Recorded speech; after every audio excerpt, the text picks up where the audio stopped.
Rigtig hjertelig velkommen til en stor, fantastisk åbningsdag i dag, hvor vi åbner hele 2 soloudstillinger med 2 fantastiske Aarhus-kunstnere. Vi synes jo, 2017 måtte byde på en åbning af et vist format med 2 så fremragende Aarhus-kunstnere, som vi har i huset her.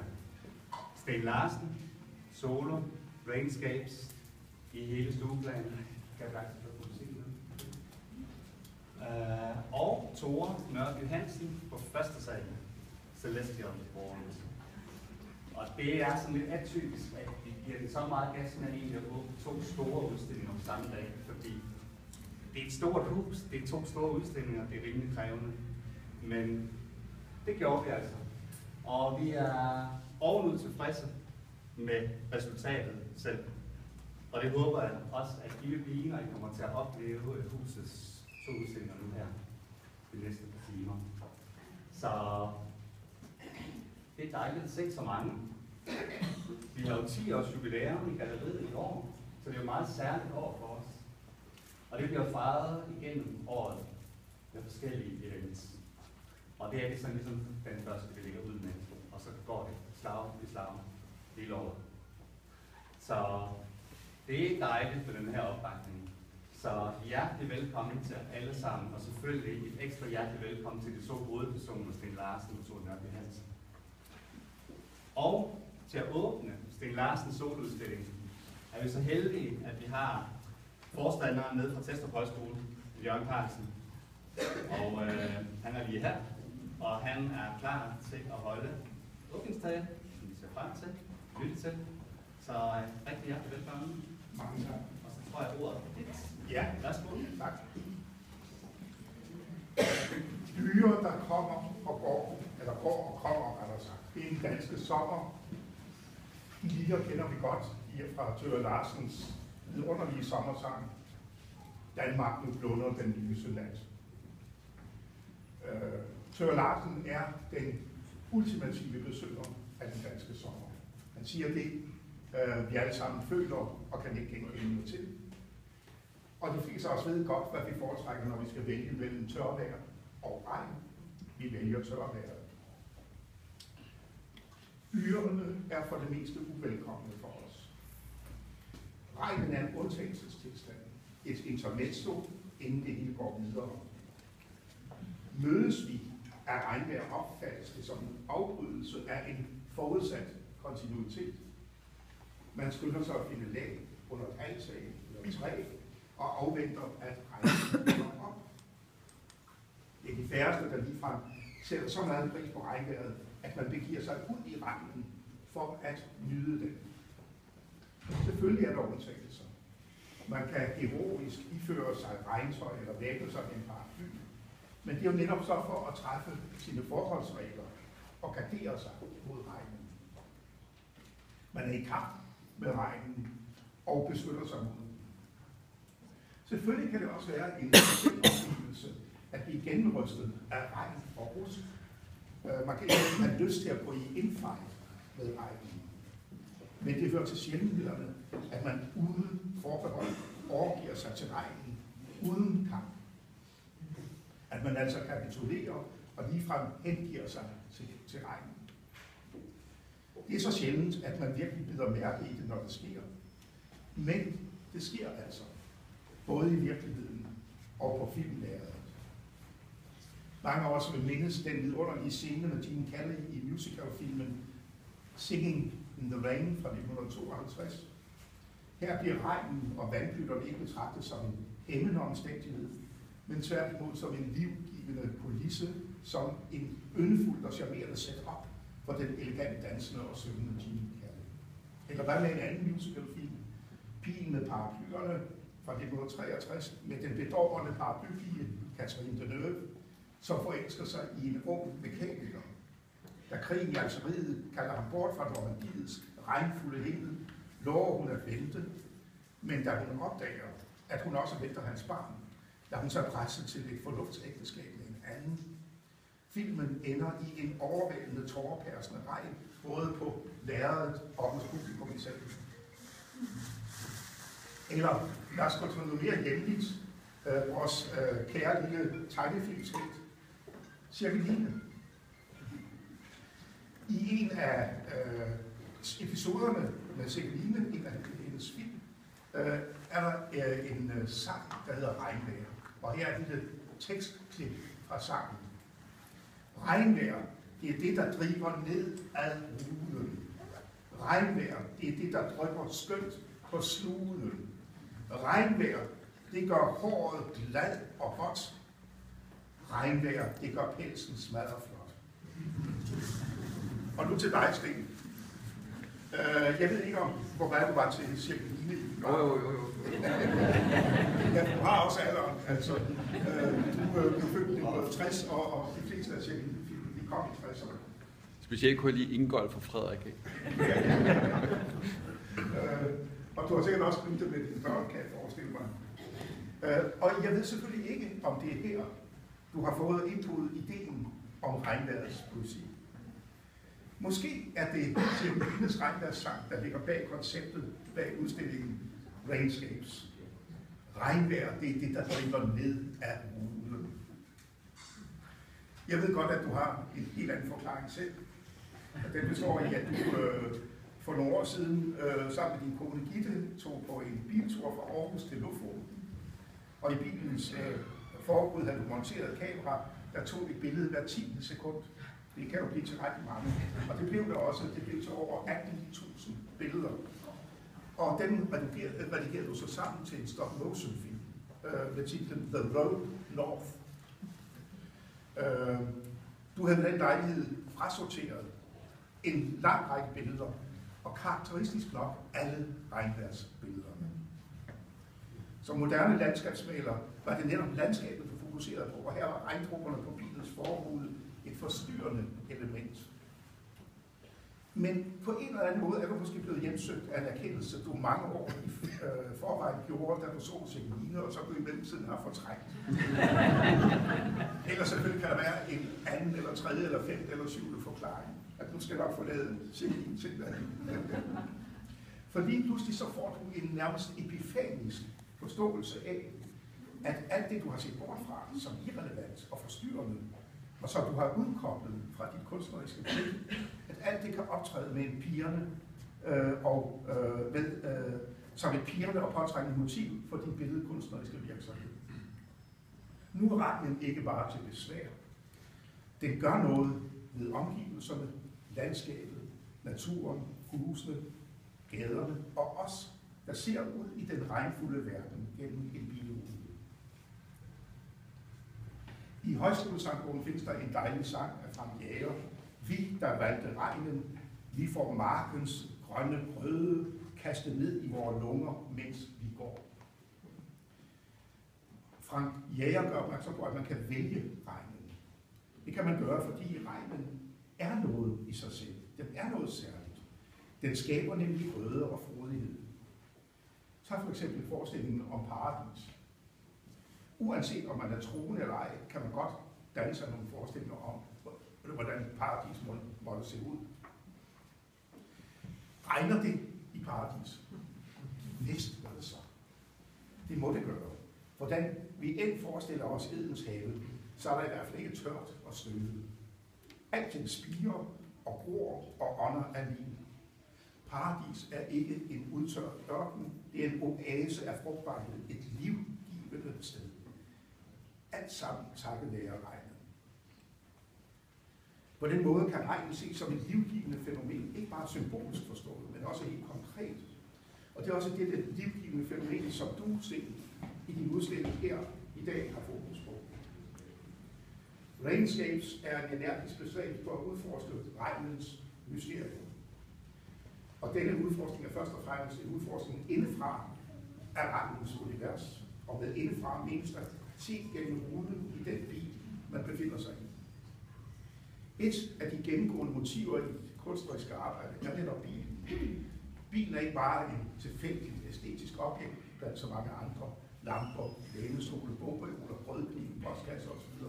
Bilen er som transportmiddel et dagligt oplevelsesrum for mange mennesker i det moderne samfund, og det har også haft en kunstneriske bevågenhed. Det vidner en tidligere udstilling om, som hedder Cars Landscapes and a kind of blue. Vi er rigtig mange mennesker, der hver dag ser på verden gennem en bilrude. Det sker i alt slags vejr. Men det særlige er, at regnvejret griber modificerende ind i vores omverdens oplevelse. Regnens dråber på ruden skaber en brydning af lyset. Det skaber et langt mere mangefacetteret univers i forhold til det sædvanlige. I almindelighed ser vi og oplever vi omverdenen i en forholdsvis ukompliceret proces. Vi ser det, vi ser. Vi ser tingene, som den nu engang er. Men lige pludselig brydes virkeligheden. Den bliver demonteret og ombrudt, så den ikke længere giver mulighed for at anskue sig i skalaforholdet 1 til 1. Formerne og farverne ombrydes og reorganiseres på en sådan måde, at virkeligheden manifesterer sig i helt nye æstetiske repræsentationer. Her åbnes for et væld af nye sansemuligheder, som vi kan se rundt omkring på billederne. Impressionistiske eller Monet, surrealistisk forvrængede eller Dali, valstyrisk ekspressiv eller Jorn eller Kobler. Kort sagt et mylder af motiver med prismatisk brudte former og farver. Jeg hører til den generation, der husker, at hver ostebutik af en vis karat havde et skrædende udstillingsliv. Altså et vindue, der på indersiden havde en permanent vandtilførsel, der skyllede ruden fra øverst til nederst. Sådan var det i hvert fald i 50'erne, 60'erne og 70'erne. Den finder man ikke mere af en eller anden grund. Men stadigvæk smøger disse ostebutikvinduer i min bevidsthed som noget magisk i en eller anden forstand. Selvom det kun var ost, man kiggede på den side. Vand på en vinduesrude kan i sig selv være fascinerende. Men dette er selvfølgelig for ingenting at regne for den mangfoldighed af farver og former, der bryder igennem en bilrude i silende regn. Kære Sten, du har med den her udstilling, ligesom Frank Jager, valgt regnen. Regnen, som både fortryller, skaber nye former, men som også slører og udvisker. Det sidste motiv reflekterer også en mere tyngende og erfaring af et uafvendeligt livsvilkår. Din gamle far i Viborg er blevet dement og har dermed fået et nedtonet og måske også resigneret blik på verden. Du ser her en vis forbindelse mellem den udviskende regn på bilens forrude. Man kan selvfølgelig ikke vide det, og man skal frem for alt ikke begynde at romantisere en sygdom som demens. Men man kan måske håbe, at din far indimellem har det samme blik på verden, som nogle af dine regnskabsbilleder åbenbare. I så fald vil han opleve nogle magiske lyspunkter midt i hans tilbagetrækning fra verden. For de billeder er en dragende, mystisk skønhed.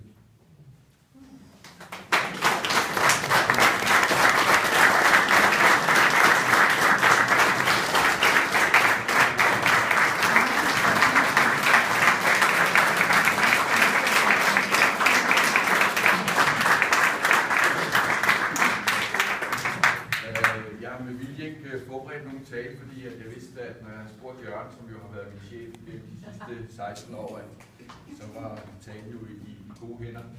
Man siger jo, at et billede kan sige mere end 1000 ord, så jeg burde jo bare holde mit lidt. Jeg har jo sådan set sagt det, jeg gerne vil sige, som Sylvie Jørgensen også synger, hvad er der egentlig mere at sige?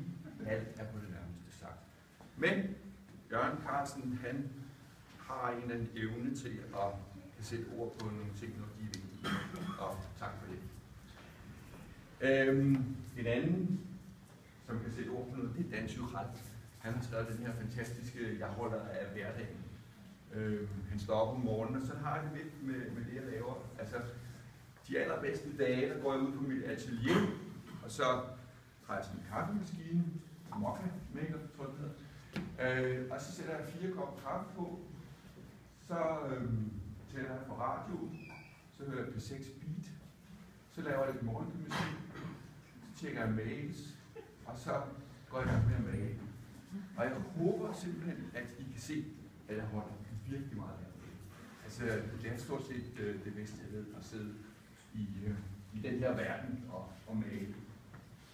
De her regnvejrsbilleder, det er lidt ligesom at man siger, at man kan ikke se skoven for bare træer, så har jeg haft det nogle år, at jeg har ikke kunne se vejen for bare regn.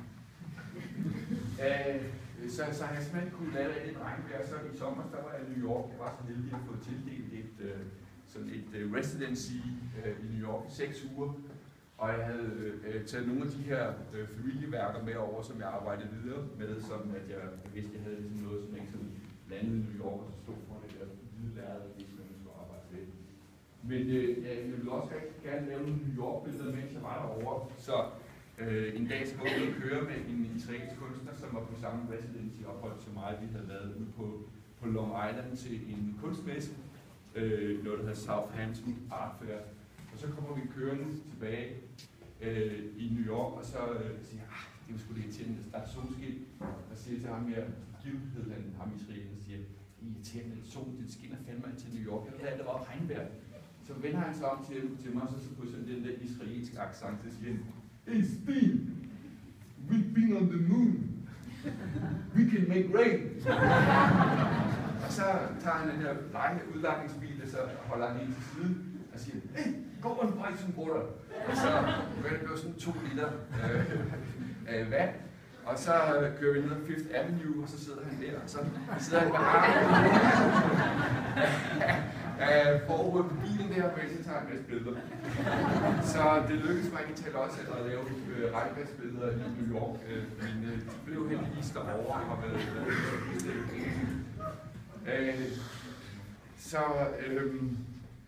for at komme tilbage til min hverdag, så om eftermiddagen, så når jeg ved 6 beat om morgenen, så går jeg i gang med Peter om eftermiddagen, så kan man ligesom reflektere over verden jo på en anden måde. Og altså de her værker hernede, det er måske dem, hvor jeg sådan har mest på spil med min egen historie.